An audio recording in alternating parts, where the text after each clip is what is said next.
Olá, gente. Antes de começar a falar, primeiro quero que, se você não é inscrito, que se inscreva aqui no meu canal, né, Cleibson Américo, para que você esteja recebendo outras atualizações quando eu vier fazer. Esse vídeo ele vai ficar um pouco longo, então se você não tiver a paciência, não escute, porque o tema é um tema realmente assim muito complexo e eu pretendo abreviá-lo um tanto quanto, mas de qualquer modo ele ficará um pouco longo. Mas é um tema que é muito pertinente, então se você julgar pelo menos ele relevante, sobretudo pelo tema que eu coloco aqui acima, continue, senão não há problema nenhum, a nossa amizade permanece a mesma, certo? Veja, nós vivemos, gente, aqui no Ocidente, sobretudo no Ocidente, um processo que a gente pode chamar de antropocentrização. O que é isso? É o processo, a tendência de colocar o ser humano, o homem, como centro e medida de todas as coisas. Isso aqui já faz lembrar um pouco a filosofia grega, lá com Gorgias, Protágoras, já faz lembrar quando ele se apresentava o homem como a medida de todas as coisas. Esse processo ele foi muito mais forte, muito mais aguçado a partir do movimento renascentista humanista do século XVI, onde nós tínhamos uma sociedade, um povo, uma cultura metafísica, ou seja, que se preocupava com os universais, com as categorias universais absolutas e sempre em referência também à divindade, porque ela era a medida de todas as coisas, naquele tempo chamado de teocêntrico, onde Deus, né, o Deus cristão, ele servia como parâmetro para gemar as coisas em toda a cultura, na arte, na literatura, na música, no teatro, enfim, né, tudo de uma forma ou de outra tinha uma referência à divindade maior, ao ser supremo, Deus. Mas depois do século XVI, né, com esses movimentos culturais advindos da Europa, nós tivemos uma antropocentrização. Essa palavra antropocentrização vem de antropo, o homem, certo? Onde o homem vai se tornar a medida de todas as coisas. Isso foi se aguçando, gente, de tal forma que, por exemplo, com a Revolução Francesa no século XVIII, não é, precisamente no ano de 1789, ali foram proclamados os direitos do homem. Os direitos do homem. Até então, isso, né, não seria um problema, em primeiro olhar, não seria um problema. Mas o grande problema começa porque esse movimento ele se transformou em um movimento arreligioso, em um movimento não só arreligioso, mas antirreligioso, onde se tirar a religião é algo que na mentalidade é bom para a sociedade e isso libertaria o homem. Aqueles ideais da Revolução Francesa, o liberté, égalité, fraternité, a liberdade, a igualdade e a fraternidade, quando ele fala em liberdade, está também falando em liberdade em relação à religião. Porque a religião ela era considerada um princípio opressor, né? Um princípio que atrasava a vida social e a vida humana, por isso ela deveria ser superada. E aqui tanto o movimento iluminista quanto o movimento positivista, né, para quem conhece a filosofia, tiveram essa tendência de substituir a religião e toda a metafísica, né, e o Deus cristão pelo homem. Friedrich Nietzsche, que foi um pensador do século XIX, ele já dizia isso, né?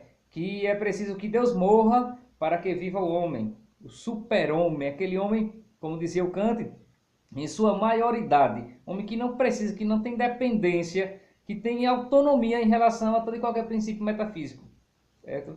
Esse homem que nasce, esse homem pós-metafísico, né, pós-essencial, pós-substancial, é um homem que, a partir do século XX, ele vai sofrer um grande impacto, né, sobretudo por causa da ciência e da tecnologia, o que vai causar nele um certo vazio existencial, né? Aqui a gente pode lembrar do Viktor Frankl, né, que é um pensador do século XX, que ele já trata esse vazio existencial do homem pós-moderno. O homem pós-moderno ele é caracterizado por um vazio existencial, porque quando ele se aparta dos valores metafísicos, dos valores religiosos, né, de Deus, para se fazer medida de todas as coisas e se fazer o parâmetro para toda a construção civilizacional, isso provocou um vazio no homem, porque ele percebeu que isso não deu sentido para ele.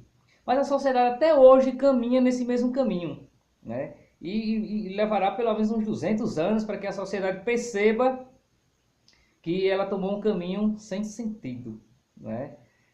Viktor Frankl, a gente pode lembrar aqui também de um grande sociólogo que faleceu este ano, inclusive, o Zygmunt Bauman, na sua obra Modernidade Líquida, tem outras também, Amor Líquido, Sociedade Líquida, enfim, onde ele retrata aqui a cultura pós-moderna, que essa cultura pós-metafísica é uma cultura que perde seus fundamentos sólidos, é uma cultura fluida, líquida, é uma cultura frágil, que já não tem mais suas referências sólidas. E aí, como referência sólida, a gente pode lembrar de toda a metafísica judaico-cristã, né? Sobretudo cristã, aquela da patrística e da escolástica, sobretudo. Esses termos que eu estou aqui falando, gente, talvez você não conheça, mas eu estou usando para que você vá procurar, que você vá investigar, que você vá estudar. Porque um problema que nós temos aqui no Brasil é que nós queremos as coisas sempre muito dadas. Isso faz com que nós sejamos um povo muito passivo, né, de doutrinação, de imbecilidade, no dizer do professor Olavo de Carvalho, onde nós facilmente nos tornamos também imbecis coletivos, né, onde esse senso comum ele vai nos doutrinando para que a gente sempre acredite naquilo que a maioria acredita. É importante sempre investigar. Existem uns técnicos que eu já falei aqui, é importante você dar uma pesquisadazinha, certo? Ou para refutar, ou para legitimar o que eu estou dizendo. Mas, em todo caso, estude. Então, veja, esse movimento de antropocentrização da sociedade se enfraqueceu muito a sociedade ocidental. De modo que nós corremos um grande risco, não é, de ter toda a nossa civilização, toda a nossa história, todos os nossos valores judaico-cristãos serem extintos. Porque a tendência é essa. Só que o grande problema é que quando a gente vai extinguindo, né, toda essa metafísica judaico-cristã, isso vai comprometendo a essência humana, vai comprometendo a existência humana. Né? Veja que alguns colocam a ciência a sua razão, a sua senhora razão, a sua senhora soberana é a ciência. E a ciência, a tecnociência, ela não tem resposta para tudo. É importante perceber isso, ela não tem resposta para tudo. Basta você perguntar à ciência, ao cientista, sobre a existência, sobre a vida, o sentido da vida, ele não sabe dizer. Porque a ciência ela é pontual, ela é empírica, ela lida com coisas quantitativas. Entende? Então, esse vazio, essa falta de referências que a sociedade está tomando, vai levá-la a um colapso. Né? O fim da sociedade, nesse caminho que ela caminha, é o colapso social, é o colapso existencial. Né? E aí, gente, você que me escuta, é muito importante tomar consciência disso. Que essa substituição que nós fizemos do teocentrismo, né, de Deus como uma referência para a vida social, né, para toda a vida cultural, para o padrão ético, pelo antropocentrismo, isso está comprometendo a existência do homem, porque isso provoca o fenômeno do pluralismo, que provoca o fenômeno da fragmentação, e isso leva inevitavelmente ao que o Viktor Frankl chama de um vazio existencial, e no dizer do Zygmunt Bauman, a uma sociedade líquida, sem fundamentos sólidos. Isso aqui é um pequeno alerta. Não importa se você tem religião, se você não tem, se você é religioso, antirreligioso, ateu, é crente, é espiritual, não importa. O que importa, gente, é que você tome consciência desse movimento que a sociedade está tomando, né, esse rumo que ela está tomando, e que isso vai levá-la a grandes problemas na civilização.